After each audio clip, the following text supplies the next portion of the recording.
Bueno, hoy estamos con Orlando Gutiérrez Boronaz, un doctorado en Filosofía de Estudios Internacionales en la Universidad de Miami, muchos títulos universitarios y un libro, Cuba, una nación en busca de un Estado, referido como una obra central en la comprensión del nacionalismo cubano. Gracias por estar con nosotros.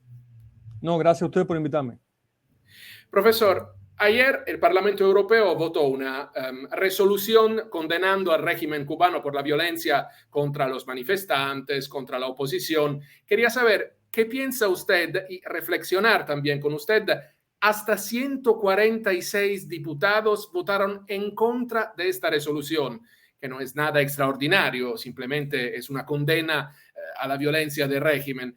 ¿Cómo es posible que el régimen, que Cuba, que La Habana, que los comunistas cubanos todavía tengan tantos seguidores y sobre todo en Europa? Yo creo que lamentablemente esa cantidad de diputados muestran el hecho de que demasiados europeos subordinan la experiencia histórica de Europa, subordinan el conocimiento de la civilización occidental europea, subordinan la realidad del mundo en que viven a la ideología. Lamentablemente muestran de que a pesar de lo que Europa sufrió con el surgimiento del totalitarismo, con la Primera y la Segunda Guerra Mundial, con los regímenes dictatoriales que permanecieron en Grecia, Portugal y España después de la guerra, con lo que se vivió en los países balcánicos, con toda esa experiencia terrible, hay europeos que no han sacado de eso las lecciones clave de que los derechos humanos están por encima de la ideología. El nacimiento de Europa está estrechamente vinculado al nacimiento de la filosofía occidental, al discernimiento de la dignidad plena de la persona humana, todo lo que conocemos. Ir en contra de eso es ir en contra de lo que es la identidad universal de Europa. Entonces, cuando veo este número de diputados votando en contra de los derechos humanos, están votando en contra de sí mismos, porque estamos viviendo momentos en el mundo en que una vez más la democracia está luchando por su vida. Profesor, yo soy europeo y por tanto también me interesa analizar los acontecimientos del mundo relacionándolos con Europa. Se ha descubierto que existe un acuerdo de defensa que se había mantenido en secreto entre Reino Unido, Australia y Estados Unidos contra China.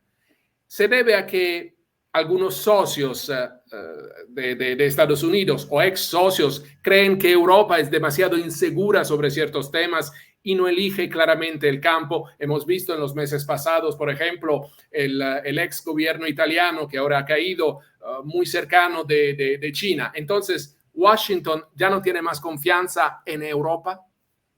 No, yo creo que esto se debe a otra razón. Se debe a que el rompimiento de las colonias inglesas con el Reino Unido fue menos traumático que el rompimiento de las colonias españolas con España o de las francesas con Francia. Italia tenía pocas colonias, en algunos casos sí fue traumático, pero se debe a que la comunidad anglosajona, la comunidad atlántica, como le dicen, siempre ha mantenido unos lazos muy estrechos entre ellos. El Reino Unido, Estados Unidos, Canadá, Australia. Si usted mira al escenario internacional, funcionan como un todo y se protegen muy bien entre ellos. Y creo que ellos ven en el Pacífico, que es esencial para Estados Unidos y para Australia, es tan esencial el Pacífico para los estadounidenses y para los canadienses y para Australia como lo es el Mediterráneo para los europeos. Ven en el Pacífico una zona que China les está disputando cada vez más agresivamente. Estos países tienen una sólida tradición de democracia, de libertad, de limitación a los poderes del Estado, todo lo que conocemos, es decir, una tradición muy fuerte de subsidiariedad, de autonomía de las comunidades, y ven eso amenazado por un régimen totalitario férreo como es el de Beijing. Entonces no me sorprende que exista ese tipo de acuerdos entre estas naciones porque es una comunidad natural de países que hablan el mismo idioma, tienen una historia esencial en el tronco, tienen instituciones democráticas idénticas. En el caso de Canadá, también de Australia, mantienen vínculos formales con el Reino Unido. Esto no me sorprende. Volviendo a hablar de Cuba, me interesa mucho cómo actúa el régimen cubano en el exterior.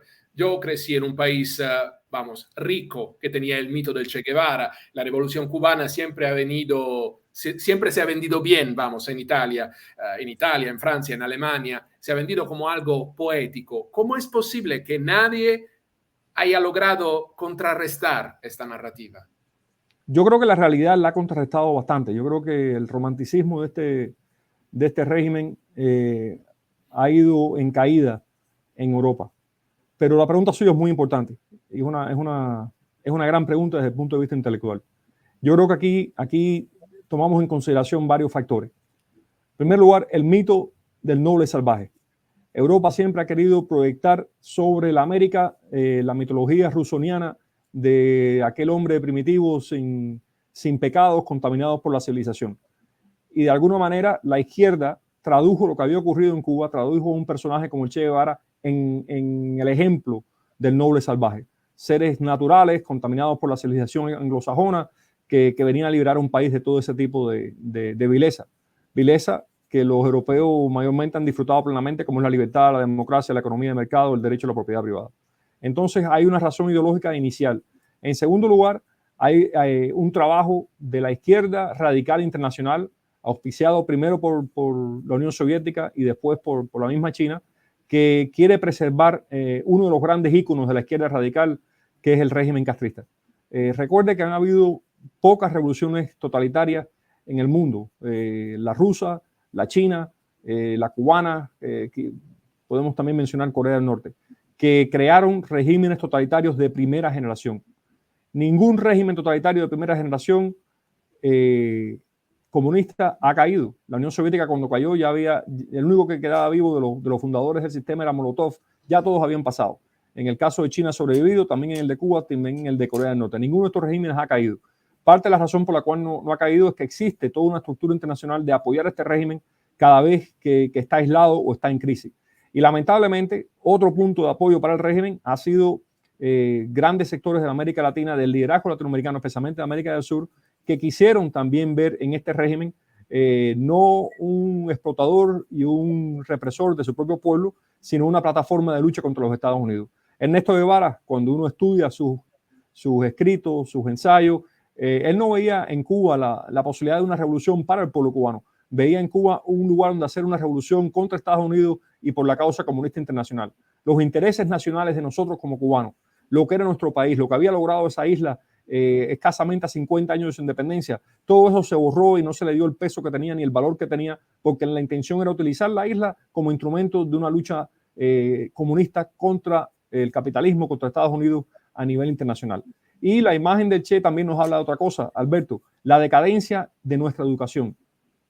Se estudia historia en las últimas décadas en las universidades, en las grandes universidades de Europa y Estados Unidos. Se estudia filosofía o se estudia ideología, consignas, caricaturas de la historia. Yo fui profesor 20 y tantos años y le puedo decir que lamentablemente hemos caído en muchos centros universitarios importantes en un estudio caricaturesco de lo que es la historia del pensamiento y la historia de lo que son los acontecimientos de la humanidad, sobre todo en el siglo XX. Entonces, el régimen sobrevive por eso. La imagen del Che se vende porque es eso, es una caricatura, es un símbolo de pensar en esta doctrina de una sociedad que resiste todo lo moderno, incluyendo la libertad y la democracia, a nombre de la utopía fallada o ficticia de que la propiedad privada es la principal institución malévola que tiene que ser eliminada. Espero haberle respondido a su pregunta. Los partidos cercanos al Foro de San Pablo en Europa quieren mostrarse modernos. Por ejemplo, muchos partidos pelean para los derechos de los homosexuales y sin embargo Cuba se alía con países como Turquía o Irán, que son teocracias. ¿Cómo se logra superar esta contradicción? Mira, a fin de cuentas, estos regímenes son regímenes ¿Con qué cara se puede presentar, se puede vender esta moto, como dicen los españoles? Todos estos regímenes totalitarios creen en el relativismo. No hay una referencia de valores absolutos discernidos en el tiempo que trascienden, creen en el relativismo, creen que el poder determina la verdad. Entonces van a establecer y van a luchar por aquello que les conviene para mantener el poder. El totalitarismo es el gran culto a lo que es el establecimiento del poder. Eso es todo lo que es. Entonces, para mí es hipócrita vincular al régimen castrista con la defensa de los gays, cuando en la historia de Cuba nunca existió un gobierno que puso a los homosexuales en campos de concentración. Lo hizo el castrismo. En la historia de Cuba nunca hubo un régimen que expulsó a los jóvenes de la universidad por ser homosexuales. Lo hizo el castrismo. En la historia de Cuba nunca hubo un régimen que persiguió y le cayó golpes a las personas por ser homosexual y querer irse del país, como lo hizo el régimen castrista. Todo lo que acabo de decir lo puedo demostrar históricamente, empíricamente. Ningún dictador cubano, ni Machado, ni Batista, se le atrevió semejante violación a los derechos humanos. Es más, Cuba era un país latinoamericano con mucha tolerancia para los homosexuales en las peores épocas de aceptación de la preferencia homosexual. En Cuba existieron las unidades militares de asistencia a la producción, que eran campos de concentración mayormente para homosexuales. En Cuba existió los actos de repudio contra el Mariel y uno de los objetivos de esas turbas que atacaban a las personas en la calle eran los homosexuales. Están los libros de Reinaldo Arena que recuentan gran parte de esta experiencia de persecución. ¿Cómo entonces ahora van a aceptar que este régimen se presente como defensor de los derechos gay? Ni la comunidad gay en Cuba ha aceptado ese. Recuerde la marcha, la protesta en el 2019 de la comunidad homosexual en Cuba, en La Habana, que fue rota a golpes, a un salvaje, que estaban manifestándose sin la anuencia del Estado.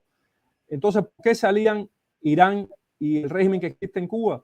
Que son regímenes idénticos, son regímenes de una revolución que trajo al poder a un Estado totalitario y son todavía de primera generación. Los fundadores del fascismo, del totalitarismo que existe en Irán todavía están vivos y muchos fundadores del totalitarismo cubano no solamente están vivos, sino que siguen en el poder. Usted dijo que, ya me contestó parcialmente, pero usted dijo que el régimen cubano siempre ha utilizado las universidades de Estados Unidos, de Europa, como fachada para imponer su ideología. ¿Puede explicarme cómo, pero sobre todo, por qué se permitió eso? Bueno, lo que se ha perpetuado es la leyenda negra sobre Cuba, que es una doctrina racista. Lo que se ha perpetuado es la imagen de que Cuba era un pobre país subdesarrollado, muy pobre, con bajísimos niveles de vida, que Fidel Castro lo tomó y lo convirtió en un gran lugar donde vivir en el año 59. Eso se enseña con total irrespeto por la realidad.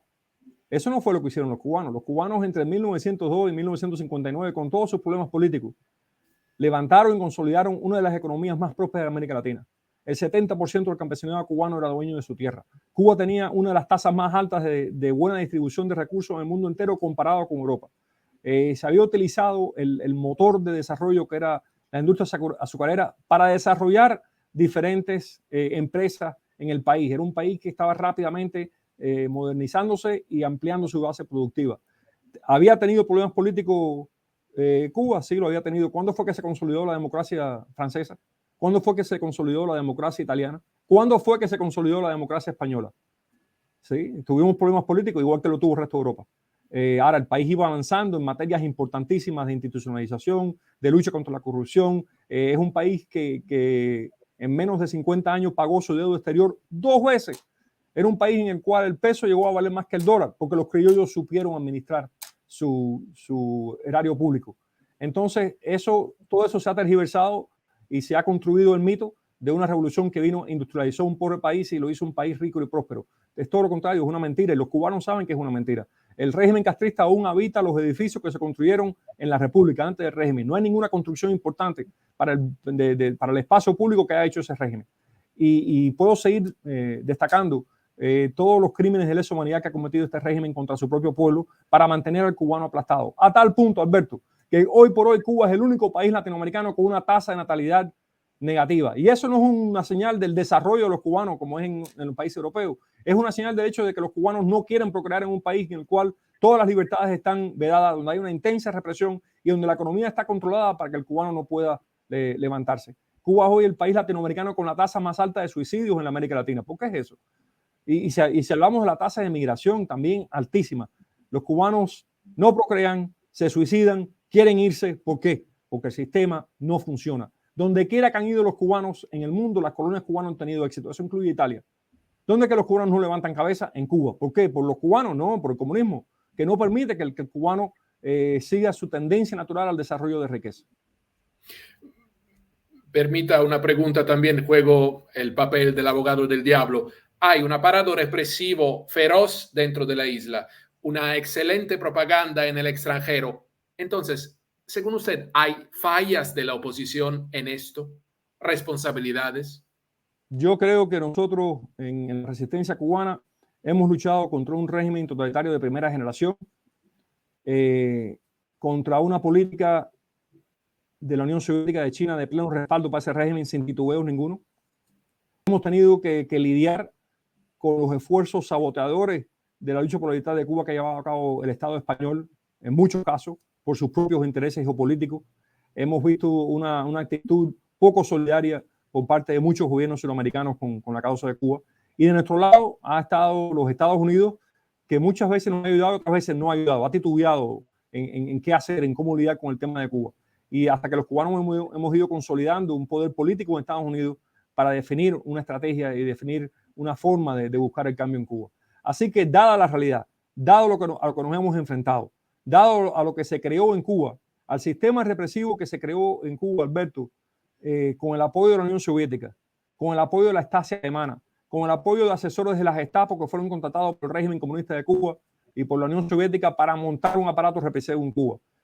Con la ayuda de los famosos hispano-soviéticos, que eran comunistas españoles criados en la Unión Soviética, que eran expertos en contrainsurgencia para aplastar rebeliones comunistas, los cubanos hemos hecho mucho. No hemos dejado de luchar, no hemos bajado la bandera de la resistencia, no ha habido un año, no ha habido un espacio en el territorio cubano donde no haya habido algún tipo de resistencia.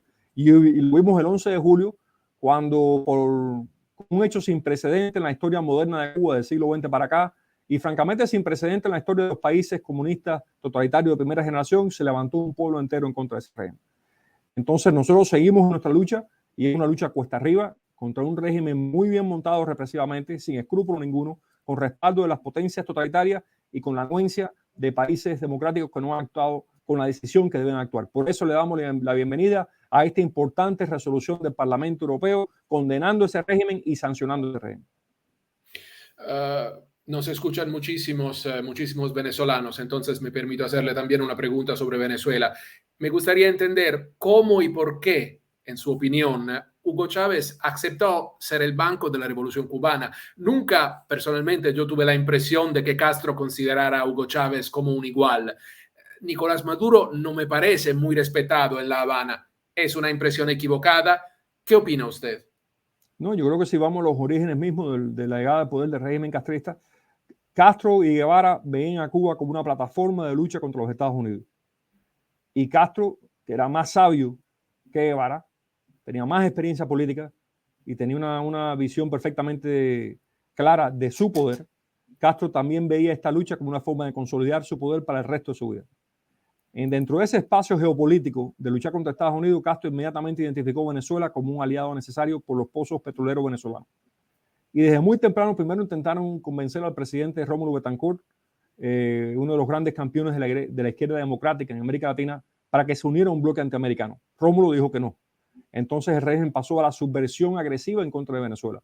Focos guerrilleros, apoyo a la guerrilla urbana, todo tipo de gestión que se hizo a cabo para derrocar la democracia venezolana.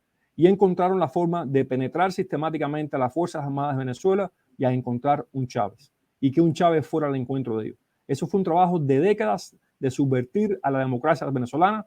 Encontraron al hombre, el hombre se les entregó y convirtieron a Venezuela en una colonia del régimen totalitario en La Habana. Muy parecido con Nicaragua. Crearon una cosa llamada el Frente Sandinista de Liberación Nacional, se creó en Cuba, lo prepararon en Cuba, lo capacitaron en Cuba. Sin el apoyo de los asesores cubanos y las armas soviéticas, el Frente Sandinista no llega al poder y no se mantiene en el poder, porque los asesores castristas participaron en puntos clave en la guerra contra los campesinos nicaragüenses en los años 80. Entonces han ido estableciendo colonias, mientras paradójicamente Occidente ha olvidado de toda la experiencia acumulada en la lucha contra el nazismo, el fascismo, el comunismo, y no lo ha aplicado en América Latina. Cuba, Venezuela, Argentina, México, las ideas del Foro de San Pablo han logrado establecerse en una zona del mundo rica en materias primas. Entiendo que Estados Unidos están interesados principalmente en el competidor más importante ahora, que es China. Pero, ¿cómo es posible que descuiden a América Latina de esta manera? ¿O es la percepción equivocada que tengo? No, yo creo que Estados Unidos lamentablemente no le ha dado la atención a América Latina que debe darle. Han habido gobiernos que sí lo hicieron, pero ha sido la menor cantidad de veces, de ocasiones. Creo que el avance del totalitarismo chino en América Latina es preocupante en términos de control de recursos naturales, en control de diversos gobiernos, y creo que es un gran peligro y una amenaza creciente para los Estados Unidos. Creo que el haber aceptado a una China totalitaria sin condiciones políticas y morales plenamente al orden económico mundial, como se hizo en los años 90, encabezado por el presidente Clinton, pero también por el Partido Republicano, fue un tremendo error, un grandísimo error. Han alimentado a un monstruo y ese monstruo ahora nos amenaza a todos, a todas nuestras libertades, a todos nuestros derechos. Ese monstruo ha crecido donde quiera y ese monstruo lo hemos alimentado en base a su mano de obra esclava que socavó y subvirtió nuestras propias clases medias, creando terribles vacíos sociales en los países democráticos, creando una polarización basada en la desesperante situación de las clases medias y trabajadoras en partes de los Estados Unidos, en partes de la Europa desarrollada, y todo por darle este aliciente, darle esta ayuda a un régimen comunista en China. Le puedo preguntar qué opina, cuál es su opinión de la presidencia de Trump con respecto a su política, por ejemplo, hacia Cuba, porque yo acabo de terminar el libro de John Bolton, consejero de política exterior, un halcón, se decía, y él también parece acusar a Trump de no cumplir o de no haber cumplido con sus promesas. Mire, para mí lo más fácil sería ahora, después de que el presidente Trump no fue reelecto, que se encuentra en la oposición, en momentos en que hay muchos que lo atacan y lo vilipendian arduamente, decir que Trump se equivocó con Cuba. Yo no puedo hacer eso. Sería una deslealtad por parte mía. Creo que el presidente Trump fue endorsado por la Brigada 2506, por la resistencia cubana, porque nosotros le presentamos una serie de peticiones y él las aceptó. Y el 80% de esas peticiones se convirtieron en medidas efectivas, en sanciones económicas efectivas por parte de esa administración que enfocaron los cañones, enfocaron los esfuerzos no al pueblo, sino al sistema bancario corporativo creado por las Fuerzas Armadas del régimen totalitario de Cuba para circular y para lavar los recursos, el dinero que le roba el pueblo cubano. Parte de la crisis en la que vemos, en la que se encuentra el régimen comunista de Cuba, y no lo digo yo, lo dice el jefe del Partido Comunista de Cuba, Miguel Díaz-Canel, se debe a estas sanciones tan efectivas que el presidente Biden las ha mantenido y las ha aumentado en algunos aspectos, porque se buscó la forma quirúrgica de golpear, de estigmatizar esos dineros robados al pueblo de Cuba por sus Fuerzas Armadas. Las medidas del presidente Trump en cuanto a turismo, en cuanto al derecho de aquellos que le habían sido robados sus propiedades a presentar demandas en las cortes americanas en contra de las empresas que estaban usufructuando o están usufructuando de eso, las medidas que se llevaron de penalización a dirigentes específicos de los cuerpos militares y represivos, el cerrar compañías que estaban siendo utilizadas por la inteligencia castrista como formas de transferir recursos y de obtener dividendos para el régimen comunista de Cuba, el cerrar la banca americana y europea a estos dineros, para mí todo ha sido positivo.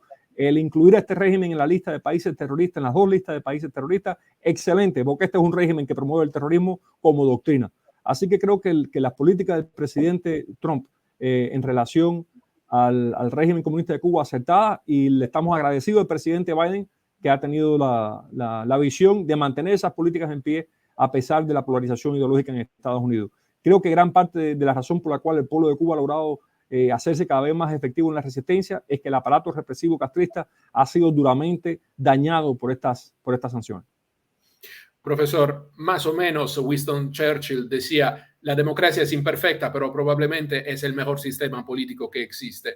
Sin embargo, hoy en día vemos, desafortunadamente, gracias a las redes sociales también, que algunos partidos explotan las fallas de la democracia para ganar el poder y luego se niegan a abandonarlo. ¿Qué piensa usted? Porque nosotros estamos viendo, por ejemplo, desde afuera lo que está pasando en Estados Unidos con la gente de Black Lives Matter, que efectivamente se declara, por ejemplo, marxista.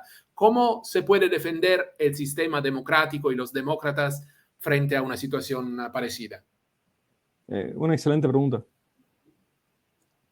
El gran pensador polaco Lev Kolakowski decía de que el marxismo era la ciencia de los vagos. ¿Por qué? Porque los demagogos políticos, los que quieren establecer el poder totalitario, encuentran en el marxismo una ideología fácil de manipular para sus fines políticos. El mismo Lenin decía de que él había sido revolucionario antes de descubrir a Marx, y Marx le había dado una forma de ser revolucionario más efectivamente. ¿Qué quería hacer eso? Que le había dado una filosofía y una doctrina con la cual justificar el poder absoluto. En el caso de lo que estamos viendo en las grandes democracias, vemos un fallo en la educación cívica, un fallo en valorar los instrumentos, las instituciones que Occidente ha discernido en el tiempo durante cientos, durante miles de años, que son formas de coexistencia pacífica. Y creo que hemos fracasado en inculcarle a una gran cantidad de jóvenes el aprecio por estas instituciones, porque son instituciones que no son el resultado de los vagos, son instituciones surgidas de un trabajo muy arduo, de pensar mucho, de discernir mucho la verdad y de construir una cultura de convivencia que funcione. Europa, a pesar de todos sus efectos, Europa logró ir desarrollando esta estructura y Estados Unidos complementó ese esfuerzo de levantar estructuras de libres que pudiesen conducir a formas civilizadas de interacción humana en el terreno político. Y creo que lamentablemente hay un político ideologizado con grandes lagunas de conocimiento humanista que se han enamorado de poder ir haciendo del poder democrático un poder totalitario. Y ni han leído a Marx, hermano, ni han leído a Gramsci. Ya el Marx maduro, el Marx, todo lo que hemos leído un poco de marxismo, el Marx en la última etapa valoraba al parlamentarismo inglés, valoraba los logros que estaba alcanzando la clase obrera mediante el parlamentarismo, mediante una sociedad abierta, mediante las elecciones. Cuando leemos Gramsci, lo mismo. Gramsci valoraba las instituciones parlamentarias, valoraba el sufragio universal y secreto, valoraba los logros de la civilización occidental en ese sentido. Destruir estas instituciones ¿a cambio de qué? De un caos. Esa propuesta, que es la que existe, la que usted señala, es inaceptable. Y por eso es tan importante para nosotros la batalla por Cuba, porque Cuba, el régimen castrista, es una de las grandes plataformas para todo este pensamiento antidemocrático colado dentro de las democracias.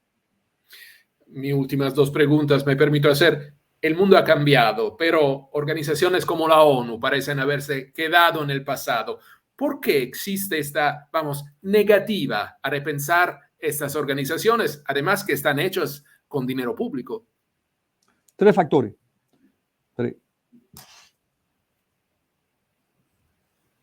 Hay un trabajo clave de Raymond Aron, el gran pensador francés muy olvidado en estos tiempos, por lo menos en esta parte del mundo.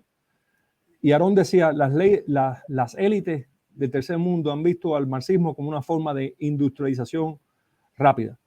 Entonces abrazaron el marxismo porque pensaban que el marxismo era una forma de construir rápidamente el desarrollo y de salvar la distancia entre el mundo desarrollado y el mundo que salía del colonialismo. Eso es el número uno. Pero al abrazar el marxismo, abrazaron un tipo de estructura económica completamente incapaz de generar riqueza. Lo que sí lograron fue ir poniendo personas muy capacitadas en puntos clave de los organismos internacionales. ¿Okay? Segundo punto, China ha logrado con su financiamiento y con sus maniobras y junto con estas élites intelectuales que yo les señalé, ir ganando el control de las principales instituciones internacionales y eso incluye las Naciones Unidas. Entonces lo que recibimos de Naciones Unidas no es el compendio de acuerdos entre naciones libres, sino que la burocracia, el deep state de Naciones Unidas, el Estado profundo, la administración profunda de Naciones Unidas se ha convertido en una plataforma de proyección de ideologías antidemocráticas, autoritarias, totalitarias hacia el resto del mundo. Detrás de todo esto existe también lo que ha reemplazado el marxismo, que es la idea esta de una tierra con recursos naturales limitados, con una población que crece demasiado rápido, con la noción de que estos recursos tienen que ser administrados de manera centralizada y con la desconfianza en que las democracias no conducen a una administración correcta de recursos. Estas son las reales doctrinas de la burocracia que controla muchas de estas organizaciones. Y no es una doctrina que se debate o se discute públicamente, sino que se acepta como dogma, cuando la experiencia de la ciencia política, la experiencia de la ciencia económica demuestran todo lo contrario. Así que, ¿qué es lo que ha ocurrido? Que aquellos que creen en un mundo más burocrático han encontrado un excelente aliado en China y China ha encontrado en estas burocracias internacionales una forma de promover su agenda de ser la potencia hegemónica del mundo. Mi última pregunta podría ser en sí una charla, entonces me permito hacer para terminar esta nuestra conversación, este nuestro conversatorio. Bueno, muy a menudo se ve a los cubanos en el exilio de manera superficial. Se consideran feroces fascistas, antiguos socios de Batista. ¿Qué es, si existe, el nacionalismo cubano en el exilio? Bueno, Esto sería toda una charla, es un tema Sí, fundamental. no, lo sé, si se puede en pocos minutos. En Cuba se ha dado un tipo de ser humano único en el planeta. En Cuba se dio una unión de razas que ha generado una raza distinta, diferente, que es la raza cubana. Una raza que ha demostrado a través del tiempo, en la unión entre el europeo, el africano y el chino, levantar riquezas en una isla bendecida para eso y en distribuir esas riquezas. Que tuvo problemas organizando su democracia, todos los estados modernos han tenido problemas estructurando su democracia. Natural en el cubano ha sido una fuerte unión familiar, un amor profundo por su suelo, un espíritu emprendedor y trabajador que ha destacado al cubano donde quiera que ha ido, y una gran capacidad, una gran sensibilidad artística que ha convertido a Cuba en uno de los principales lugares productores de música a través de su historia.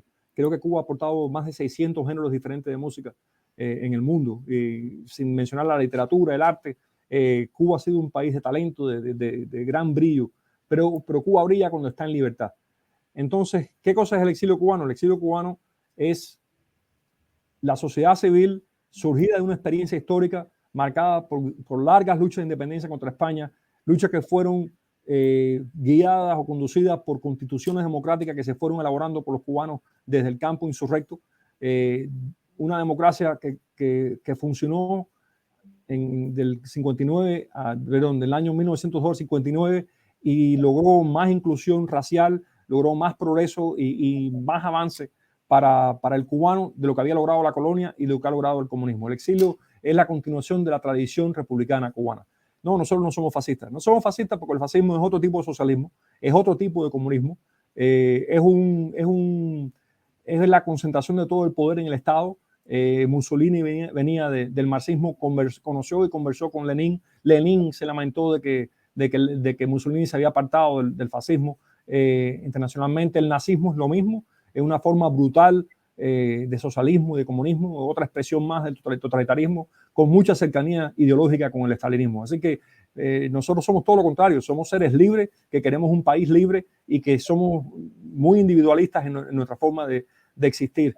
Y que hemos luchado muy duro contra todo tipo de injerencia totalitaria o autoritaria en nuestra historia. En el caso de Batista, el que legalizó al partido, Machado primero lo legalizó, pero el que hizo coalición con el comunismo cubano, que primero lleva al Partido Comunista de Cuba al poder, el que gobernó junto con los comunistas fue Fulgencio Batista. Así que no lo acusan de fascista ahora porque toda su vida fue un hombre de izquierda. Fidel Castro derrocó a un dictador populista que tenía más hacia la izquierda que hacia la derecha. Esa es la realidad de la historia de Cuba. Es más fácil leer una caricatura, leer un muñequito de la historia de Cuba que complazca las convicciones dogmáticas de cada cual. Más difícil es leer, averiguar, indagar sobre la realidad de un pueblo. Orlando Gutiérrez Boronat, muchísimas gracias. No, gracias a usted, Alberto.